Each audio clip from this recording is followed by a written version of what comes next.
마태복음 5장 38절에서 48절 말씀, 신약성경 6쪽에 있고요. 마태복음 5장 38절에서 48절까지의 말씀입니다.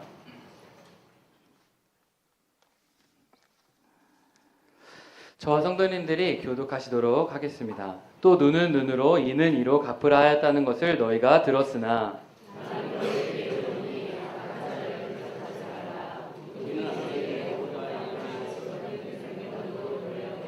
또 너를 고발하여 속옷을 가지고자 하는 자에게 겉옷까지도 가지게 하며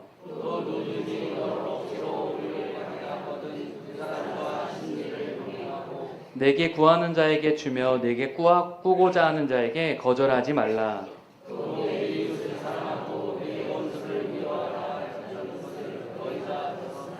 나는 너희에게 이르노니 너희 원수를 사랑하며 너희를 박해하는 자를 위하여 기도하라.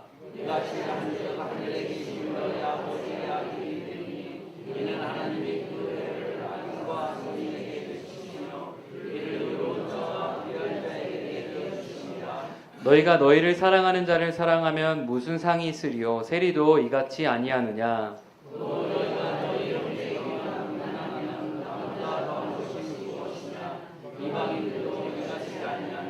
같이 읽겠습니다. 그러므로 하늘에 계신 너희 아버지의 온전하신가 같이 너희도 온전하라. 아멘.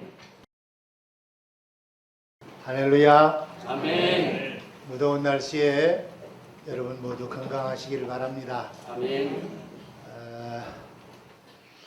부모가 자식 때문에 속이 상할 때가 종종 있지요. 이럴 때 흔히 부모들이 하는 말 중에 이런 말들이 있습니다. 너 계속 그러면 우리 집에서 쫓아내버리고 말 거야. 알았지? 이런 식으로 이야기를 합니다. 또 어떨 때는 이런 식으로 계속 그러면 너를 우리 호적에서 파버릴 거야. 이렇게까지 이야기도 합니다. 그런데 여러분, 그런 말을 들었을 때 그 말을 들은 자녀가 오해를 할 수가 있습니다. 나를 집에서 쫓아내려고 저렇게 하시는 거 아니냐? 정말 나를 이 집에서 호적에서 완전히 파버리려고 그러는 거 아닌가? 자식과 부모의 관계를 완전히 끊겠다는 거 아니냐? 이래서 이제 그때부터 이런저런 생각을 합니다. 어떻게 하면 내가 이 집을 탈출해 나가지? 내가 어떻게 하면 이 관계를 내 스스로 원해서 끊어버리지? 이런 식으로 생각을 합니다. 그런데 여러분, 부모가 그렇게 말을 했다고 해서 정말 자녀를 집에서 쫓아낼 부모가 있겠습니까?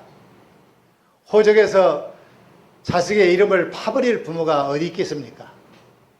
부모의 본심을 모르면 자녀들이 오해를 하지만 이해를 하게 되면 우리 부모가 나로 하여금 좀 더 달라지길 바라서 저렇게 하시는구나 하는 생각을 하지 않겠습니까? 자, 우리가 하나님의 생각과 우리의 생각이 맞지 않을 때가 많습니다. 우리가 하나님의 마음을 제대로 이해하지 못할 때가 종종 있습니다. 이사야서 55장 8절 9절 말씀 보시면 이런 말씀이 있지요. 우리 함께 읽겠습니다.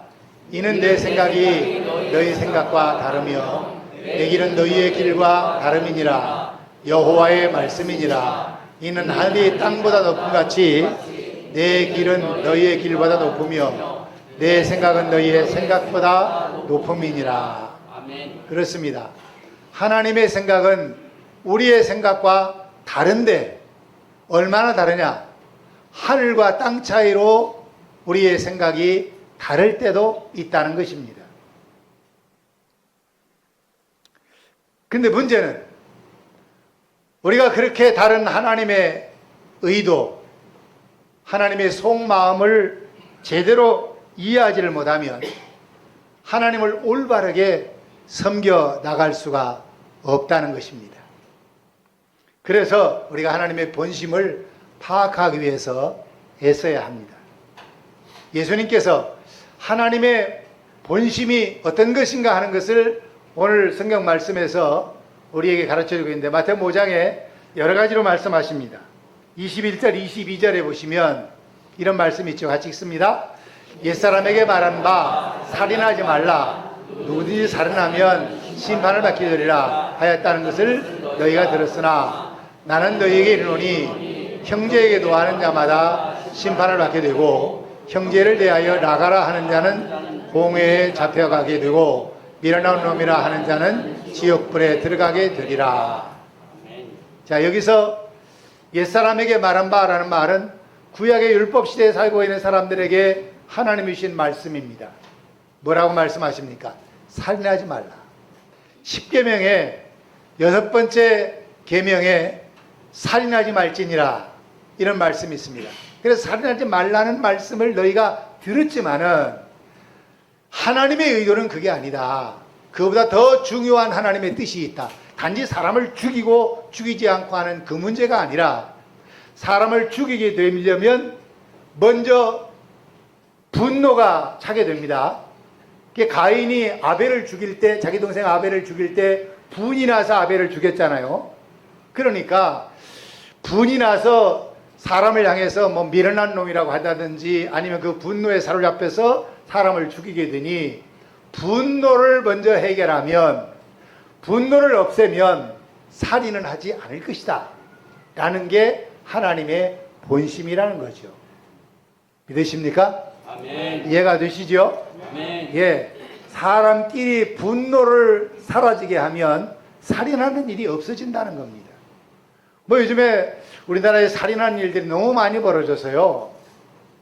과거에 한 5, 60년 전만 해도 뭐 살인 사건이 매스컴에 몇 번 올라올까 말까 1년에. 그런데 지금은 뭐 하루에도 몇 번씩 올라오는지 모릅니다. 근데 대개 그런 내용들을 살펴보면 분노 때문에 사람을 죽이는 거예요. 예. 사귀던 여자가 자기를 배신하고 이제 헤어지자 그랬다고 그래서 그 분노에 못 이겨서 사람을 죽이고, 부모를 자기가 원하는 만큼 해주지 않고 자기에 대해서 부모가 섭섭한 말을 했다고 그래서 그 분노를 참지 못해서 부모를 해치는 이런 일들이 벌어집니다. 그래서 분노가 없어지면 살인하지 않는다. 이게 하나님의 본심이라는 거예요. 예. 두 번째로 27절과 28절에 있는 말씀입니다. 읽습니다. 또 간음하지 말라 하였다는 것을 너희가 들었으나 나는 너희에게 이르노니 음욕을 품고 여자를 보는 자마다 마음에 이미 간음하였느니라. 자, 간음하지 말라는 말을 하나님께서 주셨습니다. 간음하지 말라고 말씀을 주셨어요. 그게 이제 7번째 계명 아닙니까? 10계명 중에. 그런데 간음, 꼭 사람을 육체적으로 선을 넘는 이런 것만을 간음으로 생각하지 말아라. 그런 간음들은 어디서 비롯되느냐? 마음의 음욕을 품는 데에서 그런 일이 발생을 하니 음욕을 제거하면 간음하는 일들이 없지 않겠느냐. 하나님의 본심은 너희들 안에 있는 음욕을 제거해라. 이걸 말씀하시고 계시다는 거죠. 또 세 번째로 이혼 문제에 대해서, 자, 31절 32절입니다. 읽습니다. 시작. 아내를 버리려거든 이혼 증서를 줄 것이라 하였으나 나는 너희에게 이르노니 누구든지 음행한 이유 없이 아내를 버리면 이는 그로 간음하게 함이요 또 누구든지 버림받은 여자에게 장가든 자도 간음함이니라. 자, 그런데요, 이 간음의 문제에 대해서, 이혼 문제에 대해서 신명기 24장 1절에 보면 이런 말씀이 있습니다. 사람이 아내를 맞이하여 데려온 후에 그에게 수치되는 일이 있음을 발견하고 그를 기뻐하지 아니하면 이혼 증서를 써서 그의 손에 주고 그를 자기 집에서 내보낼 것이요. 어떤 불륜의 문제, 이런 것들이 어떤 결혼하기 전에 어떤 문제가 있었다든가 이런 게 드러나면 이혼 증서를 써서 자기 집에서 그 여자를 내보내면 된다. 이런 말씀이에요.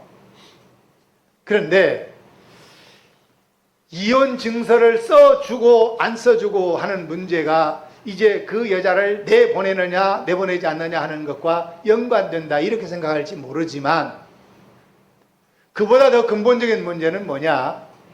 여자를 버리려고 하는 마음이 있으면 그런 일들을 하지만 버리려는 마음이 없으면 그걸 그렇게 이혼 증서를 주느냐 안 주느냐 하는 그런 문제로 시끄러워질 일이 없어질 것이라는 겁니다. 그러니까 부부간에 서로 신뢰가 두터워지면 이혼 문제로 인해서 다투거나 뭐 이혼 증서를 써달라 뭐 가정법원에 가서 우리 이혼하자고 법정으로 가자 이런 일들이 벌어지지 않게 될 것이라는 거죠. 또 하나 맹세에 대한 겁니다. 자 33절 34절입니다. 시작. 나는 너에게 이르노니 도무지 맹세하지 말지니 하늘로도 하지 말라 이는 하나님의 보좌이며 땅으로도 하지 말라 이는 하나님의 발등상이며 예루살렘으로도 하지 말라 이는 큰 임금의 성이며. 자 맹세하지 말라. 그런데 유대인 랍비들은 뭐라고 이야기를 하냐면 헌맹세를 하지 말아라. 맹세한 것은 반드시 지켜야 된다. 이걸 자꾸만 강조를 하고 있다는 겁니다. 그런데 하나님의 본심은 아예 맹세를 안 하는 게 좋다 이런 이야기예요. 왜 맹세가 있어지게 되느냐 하면 신뢰를 못하기 때문에 맹세가 이루어지는 겁니다. 정말 제대로 상대방을 신뢰하고 그런다면 이게 정말 그게 사실이야? 맹세할 수 있어? 이런 이야기를 안 해도 되는 거죠. 신뢰하는데 그 사람을 내가 전적으로 믿고 있는데 뭐 맹세해라 하고 요구할 이유가 없잖아요. 요구할 필요가 없습니다. 그러니까 진실해라. 먼저 진실하라. 모든 사람들이 진실하고 서로 신뢰하게 되면 이 맹세가 필요 없다 라는 게 하나님의 본심이라는 겁니다. 자, 그런데 오늘 읽은 말씀들 계속 몇 군데 봤는데요. 그 말씀 속에 무슨 이야기가 계속 언급되는지 그 어귀를 보면 너희는 이런 이야기를 들었으나 또 옛사람이 이렇게 말을 했으나 그러나 나는 너희에게 이르노니 이렇게 말씀하고 있습니다. 나는 너희에게 이른다. 이건 무슨 말씀이겠습니까? 이러이러한 것을 너희가 들었지만 나는 너희에게 이른다. 이렇게 해라 라고 예수님이 말씀하시는 겁니다.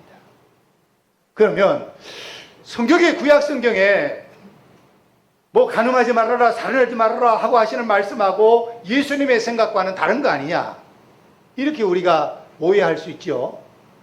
예수님은 아니 구약 성경에 이렇게 되어 있고 율법에 이렇게 되어 있는데 나는 너희는 이렇게 해라 하고 하는 이야기는 그 말씀과 배치된 거 아니냐 이런 생각을 할 수 있습니다. 그런데 아닙니다. 그게 아닙니다. 그게 아니에요. 예수님이 누구신가를 우리가 알게 되면 우리는 그걸 충분히 이해할 수가 있습니다. 예수님이 누구십니까? 하나님이십니다. 하나님이세요. 하나님이신 예수님이 하나님과 함께 계실 때 하나님께서 모세에게 법을 주신 거예요. 살인하지 말아라. 간음하지 말아라. 이런 말씀을 주신 거란 말이죠. 그러니까 그 말씀을 주신 성부 하나님의 그 의도를 누가 제일 잘하느냐? 하나님, 성부 하나님과 함께 계셨던 성자 예수님이 제일 잘하시는 거죠. 그러니까 이 말씀은 성부 하나님의 생각과 성자 예수님의 생각이 서로 대립되는 것이 아니고 예수님이 그 성부 하나님의 말씀을 완전히 배신하고 다른 말씀을 하고 계시는 게 아니라 이렇게 말씀을 주셨는데 그때 그 말씀을 주실 때 의도는 이런 것이었다라고 하는 것을 예수님이 설명하시고자 해서 이런 말씀을 하신 것입니다. 그런데 그 다음에 우리 나오는 말씀들을 한번 보실까요? 그것도 그럼 어떤 의도에서 하나님이 이런 예수님이 이런 말씀하시는가 봅시다. 자, 우리가 이런 말씀입니다. 또 눈은 눈으로 시작. 또 눈은 눈으로 이는 이로 갚아라 하였다는 것을 너희가 들었으나 나는 너희에게 이르노니 악한 자를 대적하지 말라. 흠을 치거든 왼편발도 돌려대며 이렇게 말씀하고 있죠. 자, 이걸 보면 여기서 뭘 알 수 있습니까?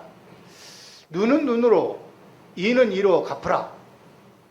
이게 이제 구약 성경에 돼 있어요. 출애굽기 21장 24절입니다. 똑같은 말씀 보실까요? 시작. 눈은 눈으로, 이는 이로, 손은 손으로, 발은 발로. 그렇게 돼 있는데 된 것은 된 것으로, 상하게 한 것은 상함으로, 때린 것은 때림으로 갚을지니라. 이렇게 돼 있단 말이에요. 그러니까 이거는 뭘 말하는 거예요? 갚을지니라. 갚아라. 뭘 이야기할까요? 보복해라 하는 말씀하고 같은 겁니다. 자, 출애굽기 21장 역시 하나님께서 모세를 통해서 주신 말씀입니다. 그런데 거기에 뭐라고 말씀하시느냐? 갚아라. 무슨 해를 당했으면 거기에 대해서 갚아라. 이런 말씀이라는 거지요. 신명기 19장 19절로 21절까지입니다. 우리도 같이 읽습니다. 시작. 그의 형제에게 행하려고 꾀한 그대로 그에게 행하여 너희 중에서 악을 제하라. 그리하면 그 남은 자들이 듣고 두려워하여 다시는 그런 악을 너희 중에서 행하지 아니하리라. 또 21절 안 되나요? 긍휼히 여기지 말라. 생명에는 생명으로, 눈에는 눈으로, 이에는 이로, 손에는 손으로, 발에는 발로이니라. 여기도 역시 똑같이 보복을 하라고 하는 그런 말씀으로 보여요. 이 말씀도. 이에는 이로, 눈에는 눈으로, 손에는 손으로, 발에는 발로, 생명에는 생명으로 이렇게 해라. 갚아라. 그런 말씀입니다. 이걸 가리켜서 우리는 눈에는 손으로, 손에는 발로 이렇게 안 돼 있고 눈에는 눈으로, 이에는 이로, 손에는 손으로, 발에는 발로 이렇게 되어 있는 것은 똑같은 해 보복을 해라. 똑같은 내용으로 보복을 해라. 이런 말씀으로 보이죠. 그래서 이걸 가리켜서 흔히 동해, 똑같은 해를 이제 보복을 하라는 거예요. 똑같은 해로 보복을 해요. 동해 보복법, 동해 복수법 이렇게 이야기를 합니다. 자, 그런데 이 동해 복수법 왜 당한 대로 보복을 하고 복수를 하라고 하나님 말씀하시느냐? 사랑의 하나님이신데 이해가 안 되죠. 왜 이런 보복을 하라고 말씀하시죠? 그런데 하나님의 근본 의도, 하나님의 속마음을, 이 말씀을 주신 속마음을 이해하게 되면 우리가 오해하지 않게 될 것입니다. 그 속마음 뭡니까? 동해 보복법을 주신 하나님의 의도는 뭐냐면 더 큰 보복을 막으시기 위해서 이런 말씀을 주신 거예요. 사람에게는 누구나 다 복수하고 싶은 마음이 가득 차 있습니다. 그래서 그 복수하고 싶은 마음을 제어하지 않으면, 억누르지 않으면 한없이 복수를 하는 겁니다. 자기가 당한 것보다 더 큰 복수를 하려고 하는 거예요. 누가 나의 이빨 때려서 이를 하나 부러뜨렸다 그러면 그 사람의 살에 가서 그 사람이 이를 하나 부러뜨리는 것으로 끝나는 게 아니라 이를 2개, 3개를 부러뜨리는 이런 보복을 하려고 하는 마음이 있는 거고요. 눈을 다치게 했으면 가서 팔을까지 부러뜨리려고 하는 이런 마음이 생길 수 있다는 겁니다. 그래서 하나님은 그걸 아시기 때문에 그거를 절제할 수 있도록, 거기보다 더 넘어가지 못하도록 하기 위해서 하나님이 이런 말씀을 하시는 거라 그 말이죠. 우리 예수님이 이렇게 말씀하시는 이유도 예수님이 성부 하나님과 함께 계신 분이기 때문에 율법을 주신 분이고 율법을 완성하러 오신 분이에요. 마태복음 5장 17절 오면 내가 율법이나 예언서의 말씀을 없애러 온 줄로 생각지 마라. 없애려 온 것이 아니라 오히려 완성하러 왔다 말씀하십니다. 완전하게 하려 합니다. 그러니까 예수님께서 율법을 완전하게 해서 오신 분이기 때문에 율법이 문제가 있다고 예수님 말씀하시는 게 아니라 그 율법을 제대로 해석을 해서 율법을 제대로 우리들이 지켜나가도록 그렇게 하시기 위해서 오신 분이라는 거죠. 그렇기 때문에 우리 주신 하나님의 말씀들은 보다 복수에 관한 말씀들은 하나님의 본심이 무엇이냐, 복수를 하라 하는 말씀이 아니라 복수를 안 하는 게 좋다. 그런데 정말 복수를 하고 싶으면 여기까지만 해라. 그게 하나님의 본심이라는 거예요. 예. 자, 성경에는 복수를 하고 싶어하는 사람들이 많이 있고 또 실제로 복수를 한 사람들도 많이 기록이 되어 있죠. 다윗의 아들 압살롬을 한번 볼까요? 압살롬은 자기의 여동생 다말을 이복형인 암논이라고 하는 그 이복형이 겁탈을 했습니다. 그 이야기를 듣고 이 오빠인 압살롬이 분노가 막 치솟아요. 그래도 어떻게 할까? 이 이복형이지만 내가 가만히 둘 수 없다. 그래서 그 형을 찾아가서 죽이고 맙니다. 그런가 하면 사울 왕은 자기의 정적으로 여긴 다윗을 도와준 이 롭이라고 하는 지역의 제사장인 아히멜렉이 있었는데, 이 아히멜렉에게 왜 다윗을 숨겨줬느냐라고 하는 것 때문에 그걸 복수를 하려고 아히멜렉에게 찾아갑니다.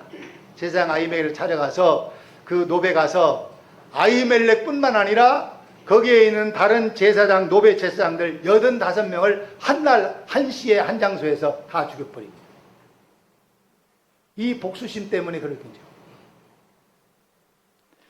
에서도 자기 동생 야곱이 자기를 속였다고 해서 그에 대한 복수심을 항상 가지고 있었고요. 자, 이렇게 끝없는 복수심이 사람들에게는 있는데 그 복수심을 절제를 하지 않으면 아까 말씀드린 대로 사회가 혼란스러워져요. 그 복수심이 계속 차오르는 겁니다.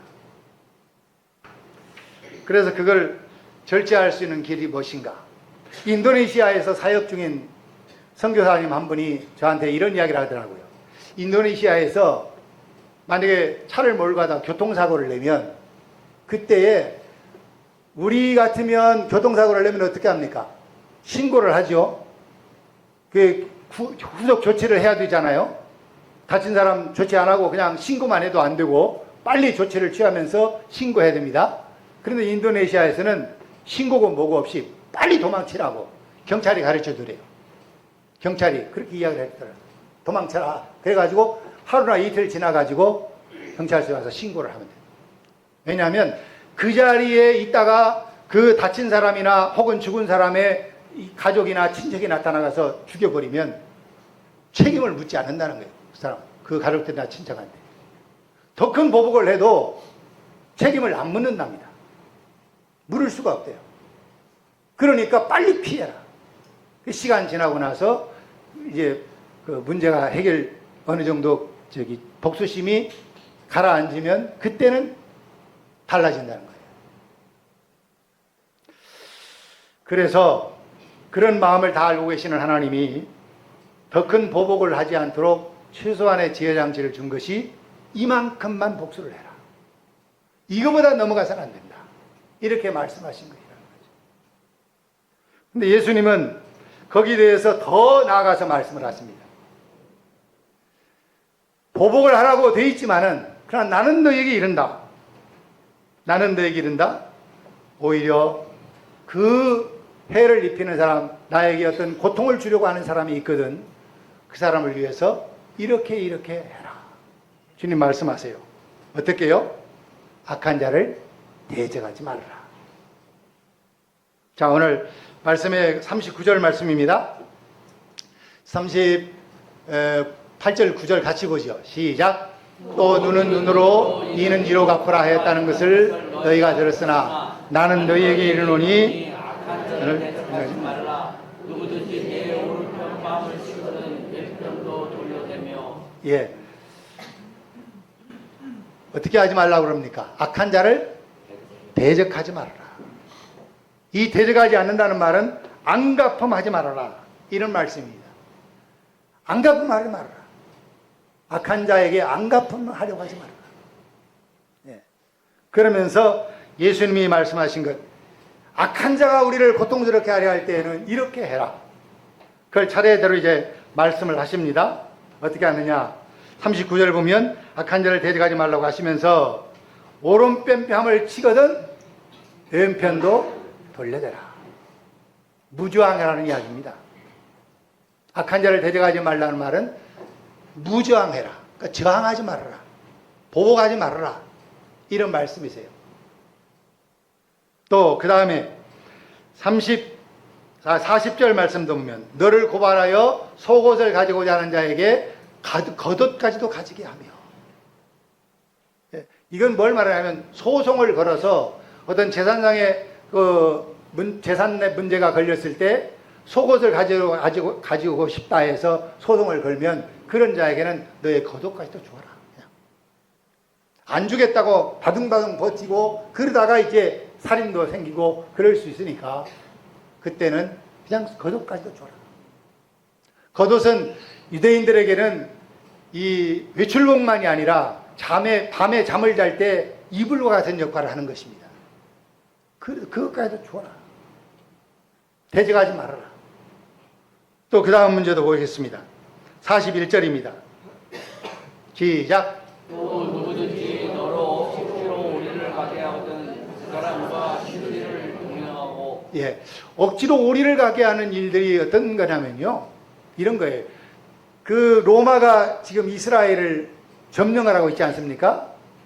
그런데 그 로마 군인들이 어떤 군수 물자를 이동을 할 때 그때 자기들의 힘이 부족해서 누군가가 도움이 필요할 때에는 그 식민지 사람들, 로마가 정복하고 있는 이 나라의 사람들을 강제로 1마일, 우리는 지금 성경에는 5이라고 되어 있는데 1마일, 1.6km죠. 1.6km 정도는 지고 가게 해도 법상으로 문제가 없다는 로마의 법으로 그렇게 정해져 있어서 1.6km는 강제 징용을 해서 일을 시킬 수 있다. 이렇게 되어 있다는 겁니다.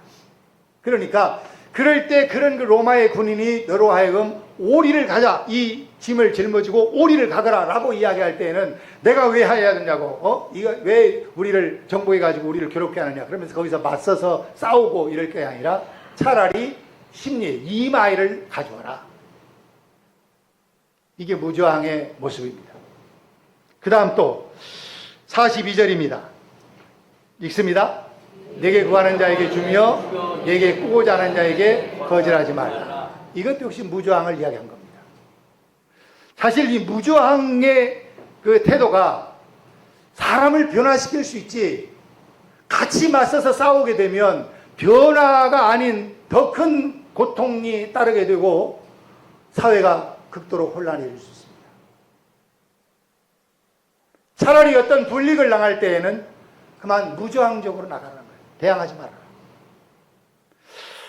몇 주 전에 말씀드렸던 마르틴 루터 킹 목사님, 미국의 흑인 인권 운동을 펼쳤던 그 목사님이 흑인들의 인권 신장을 위해서 정말 많은 노력을 했는데 그때 흑인들을 선동을 해가지고 흑인 여러분, 우리의 인권을 찾기 위해서 우리 모두 다 일어납시다. 그리고 워싱턴 국회의사당 갑시다. 이런 식으로 했더라면 그게 성공하지 못했을 것입니다. 오히려 더 큰 보복을 낳을 수밖에 없죠. 그런데 그 마르틴 루터 킹 목사는 철저하게 무저항을 요구를 했습니다. 여러분, 절대로 폭력을 행사해서는 안 됩니다. 폭력을 행사하지 마십시오. 이랬더니 결국에 그 마르틴 루터 킹 목사가 추구했던 흑인 인권 운동이 회복이 됐잖아요. 흑인의 인권이 상승됐지 않습니까? 남아프리카 공화국의 만델라 대통령도 마찬가지였습니다. 그 감옥에 갇혀서 있을 때 그 감옥에서 얼마나 많은 고통을 당했습니까? 완전히 외딴 섬에 갇혀가지고 수십 년을 지냈는데, 근데 나중에 풀려나와서 대통령이 됐을 때 이 만델라 대통령이 자기가 당한 만큼 보복하겠다 그래서 보복하도록 했다면 아마 남아프리카 공화국은 더 큰 혼란에 빠졌을 것입니다. 그런데 무저항을 주장했어요. 그분도 자기를 감옥에 넣었던 사람들, 자기를 고통스럽게 했던 사람들에 대해서 용서하는 마음을 가지고 나아갔습니다. 그리고 그 흑인들이 일어나려고 할 때 일어나지 못하도록 억누르고 그리고 사랑으로 대할 것을 요구했습니다. 자, 이렇게 우리가 어떤 그 저항을 받을 때, 우리를 괴롭히는 사람이 있을 때 그런 사람들을 위해서 우리가 어떻게 해야 진정으로 그들을 우리의 친구로 만들 수 있고 우리를 고통스럽게 하는 사람들이 우리와 가까운 사람을 만들 수 있느냐. 예수님 말씀입니다.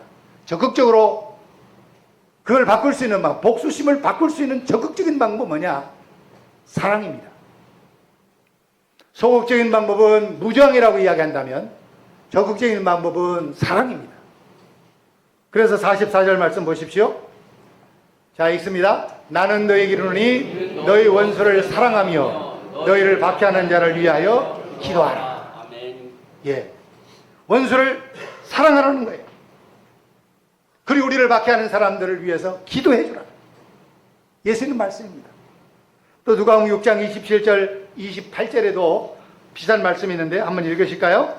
그러나 너희 듣는 자에게 내가 이르노니 너희 원수를 사랑하며 너희를 미워하는 자를 선대하며 너희를 저주하는 자를 위하여 축복하며 너희를 모욕하는 자를 위하여 기도해라. 아멘.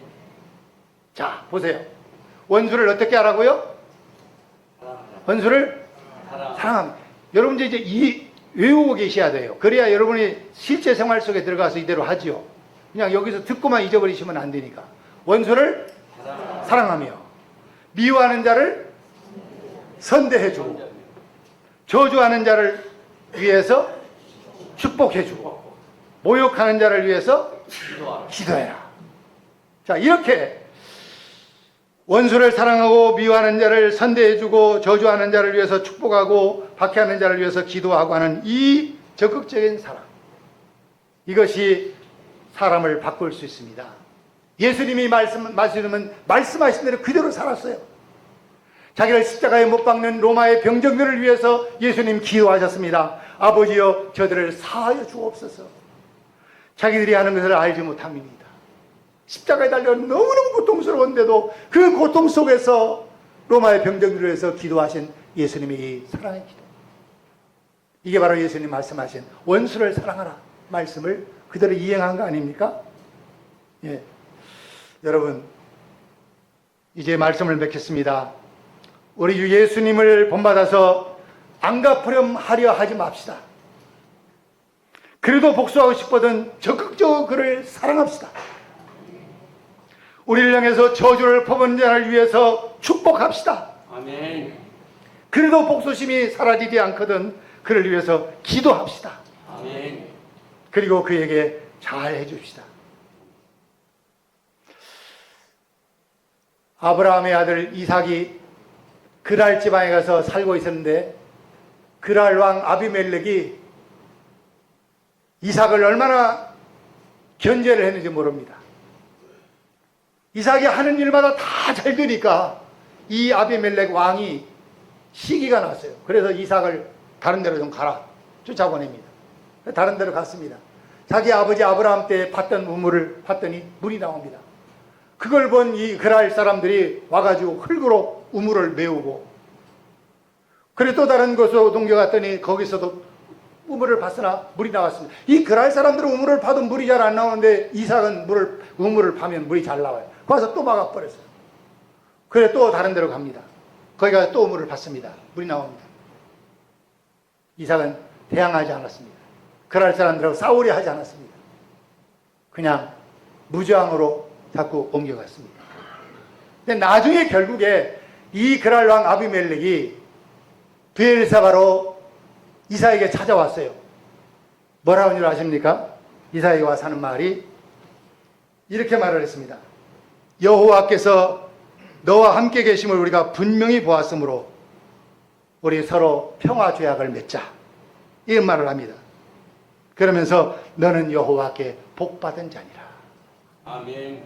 여러분, 우리의 이웃에 있는 불신자들이 우리를 향해서 기대하는 바가 뭔 줄 아십니까? 이적을 행할 수 있는 능력인 줄 아십니까? 말 잘하는 청산유수 같은 말을 그들이 원하는 줄 아십니까? 이적을 하는 능력도 아니고 청산유수를 같은 그런 말도 아니라 우리가 변화된 삶을 보여주기를 그들은 기다리는 것입니다. 아멘. 내가 박해했는데 저 사람이 맞서지 않더라. 내가 결국에 졌다. 내가 모욕했는데 그 모욕에 대해서 한마디 말도 하지 않더라. 그래서 내가 졌다. 라고 말할 수 있는 그런 일들이 바로 우리의 변화된 삶 때문에 나타나는 거 아니겠습니까? 사랑합시다. 아멘. 저하지 맙시다. 아멘. 예수님 말씀대로 삽시다. 아멘. 그랬더니 예수님께 수많은 사람들이 돌아오지 않았습니까? 만약에 예수님이 십자가상에서 막 욕을 하고 저주를 하고 그러셨더라면 아마 이 세상이 변화되지 않았을 것입니다. 예수님께 마음들이 돌아서지 않았을 것입니다. 기도하겠습니다. 좋으신 아버지 하나님, 오늘 여기 있는 주의 백성들이 목마른 사슴처럼 하나님의 말씀을 갈급하여 주의 전에 왔습니다. 우리 사회가 얼마나 복수심들이 강한지 말로 다 형용할 수가 없나이다.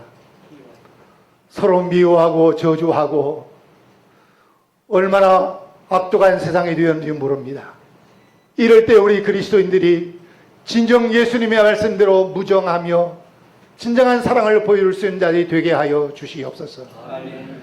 그럴 때 우리 아버지 하나님, 세상은 바뀔 줄로 믿습니다. 우리가 변화된 모습을 보여서 우리를 보는 사람들이 저 사람들이야말로 진정 하나님의 자녀들이라고 인정할 수 있는 이런 결과가 나타날 수 있도록 도와주시옵소서. 아멘. 예수님의 이름으로 기도하옵나이다. 아멘.